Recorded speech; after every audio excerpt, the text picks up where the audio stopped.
Assalamualaikum warahmatullahi wabarakatuh. Uni Emirat Arab (UAE) membuka pabrik bir pertamanya di Abu Dhabi setelah beberapa dekade melakukan pembatasan produksi alkohol. Craft by Side Hustle tidak hanya menghadirkan pabrik bir mikro, namun juga gastropub. Bisnis mereka dibuka pada Sabtu lalu di Mall Galleria Al Mariah Island. Kami mengakui tanggung jawab yang diberikan kepada kami, dan kami merasa rendah hati dan bersemangat untuk membuka pabrik bir mikro kerajinan pertama di Abu Dhabi, kata salah satu pendiri Side Hustle Brews and Spirits, Chad McGee, kepada media lokal menjelang pembukaan seperti dilansir Middle East Eye, Sabtu 30 Desember 2023. Kami berkomitmen untuk memberikan pengalaman, makanan dan minuman yang inovatif dan otentik sesuai dengan standar tinggi UAE. Alkohol telah dibatasi di seluruh UAE sejak negara itu didirikan pada tahun 1971. Meskipun emirat yang berbeda mempertahankan tingkat pelarangan yang berbeda-beda. Selama beberapa dekade, Dubai telah menjadi tujuan komersial dan wisata utama, sebagian karena peraturan yang kurang ketat mengenai konsumsi alkohol. Pada Januari, emirat tersebut menangguhkan pajak sebesar 30% atas penjualan alkohol sebagai upaya menarik wisatawan barat dan penduduk ekspatriat.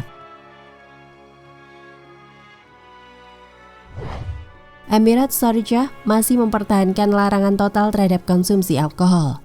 Pabrik bir Side Hustle adalah yang pertama dibuka berdasarkan perubahan peraturan tahun 2021 di Abu Dhabi yang mengizinkan pemegang lisensi alkohol memfermentasi minuman beralkohol untuk dikonsumsi di tempat.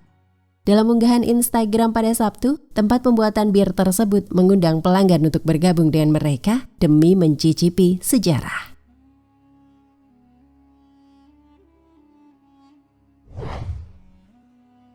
Sejarah keharaman khamr di era Nabi Muhammad. Segala yang dipertahankan dan dilarang oleh Allah dan Rasul-Nya tentu memiliki hikmah dan manfaat di baliknya. Meski begitu, untuk melaksanakan perintah dan menjauhi hal yang dilarang Allah dan Rasul-Nya, lebih utama diniatkan untuk mencapai keridhaan Allah dan menjadi pribadi yang ridho terhadap ketentuan Allah, termasuk ridho dengan perintah dan larangan Allah dan Rasulullah. Selain itu juga dalam menjalankan perintah dan menjauhi hal yang dilarang agama, lebih utama didasari karena rasa cinta kepada Allah dan Rasul-Nya, sehingga menjalankan perintah dan menjauhi hal yang dilarang dalam agama tidak menjadi beban. Sebagaimana ibadah sholat yang mempunyai segudang manfaat bagi kesehatan. Meski begitu, untuk melaksanakan sholat, baiknya tidak didasari niat untuk memperoleh kesehatan, melainkan kesadaran sebagai seorang hamba untuk menyembah penciptanya dan mensyukuri karunia-Nya. Sementara kesehatan yang diperoleh setelah sholat adalah kasih sayang Allah kepada hambanya yang mau bersujud. Begitu pula reaksi yang ditunjukkan para sahabat ketika mendapat perintah untuk mengerjakan sesuatu atau menjauhi sesuatu. Para sahabat tidak memerlukan penjelasan dan alasan yang panjang lebar untuk melakukan hal-hal yang diperintahkan maupun dilarang Allah melalui Rasul-Nya. Itu semua semata-mata karena kecintaan para sahabat terhadap Allah dan Rasul-Nya. Sebagaimana reaksi sahabat Anas radhiyallahu anhu dan Abu Talhah serta sahabat Rasulullah lainnya ketika datang perintah untuk meninggalkan minuman khamr. Pada suatu waktu, Anas sedang menuangkan khamr untuk Abu Talhah dan beberapa orang lainnya.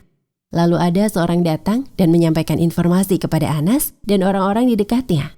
Orang tersebut menyampaikan bahwa khamr telah diharamkan. Sontak saat itu juga, para sahabat Rasulullah itu pun membuang semua khamr yang akan mereka minum. Mereka mematuhi perintah untuk meninggalkan meminum khamr dengan mudahnya tanpa pernah bertanya jauh tentang mengapa mereka harus meninggalkan khamr.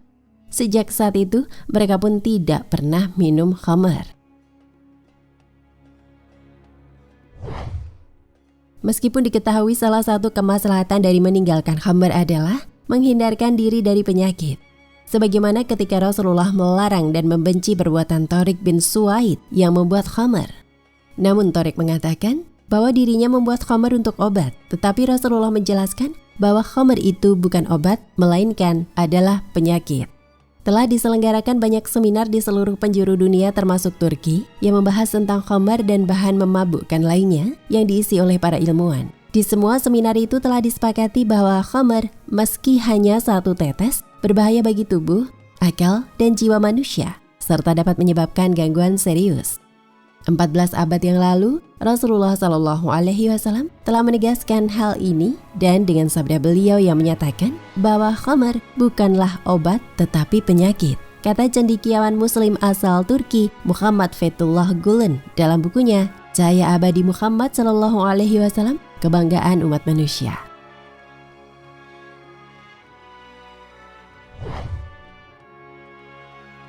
Akhir zaman, Arab akan kembali jahiliyah. Pada suatu kesempatan, salah seorang sahabat Nabi bernama Huzaifah pernah bertanya tentang apakah akan datang kembali zaman jahiliyah atau perilaku jahiliyah setelah kedatangan Islam.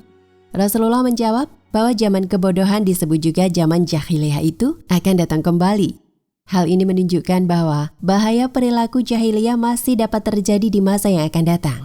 Menurut Prof. Suyuti Pulungan dalam bukunya berjudul Sejarah Peradaban Islam, masyarakat Arab jahiliyah bisa diartikan sebagai masyarakat yang tidak harmonis. Ketidakharmonisan ini berdampak luas pada perbuatan negatif yang muncul dan membuat mereka hidup dalam kesesatan dan kezaliman. Mereka bangsa yang hidup di zaman kebodohan, disebut juga zaman jahiliyah pun, dikatakan tidak tertarik pada agama yang diajarkan oleh Nabi dan Rasul terdahulu, sehingga kezaliman dan kesesatan semakin merajalela. Muhammad Hendra juga menyebut bahwa pada zaman jahiliyah, perang dan kekerasan merupakan bagian dari kehidupan sehari-hari mereka. Hal ini menunjukkan bahwa kebodohan dan kesesatan pada zaman kebodohan disebut juga zaman jahiliyah sangat merugikan masyarakat Arab dan menjadikan mereka tidak manusiawi. Meskipun bangsa Arab pada masa jahiliyah memiliki sistem politik, pengetahuan, pemerintahan, dan kebudayaan yang baik, namun perilaku mereka yang tidak manusiawi membuat mereka hidup dalam kesesatan dan kezaliman.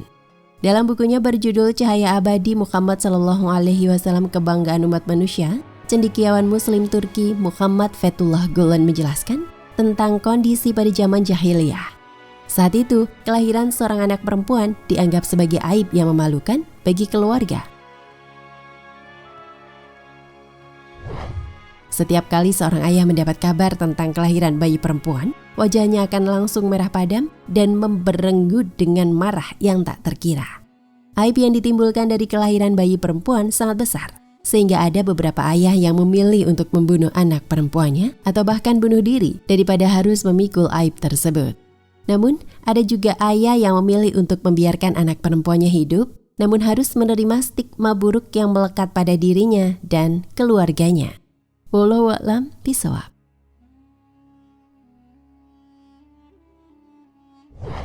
Nah, pemirsa Ensiklopedia Al-Fatih, sampai di sini perjumpaan kita kali ini. Semoga menginspirasi.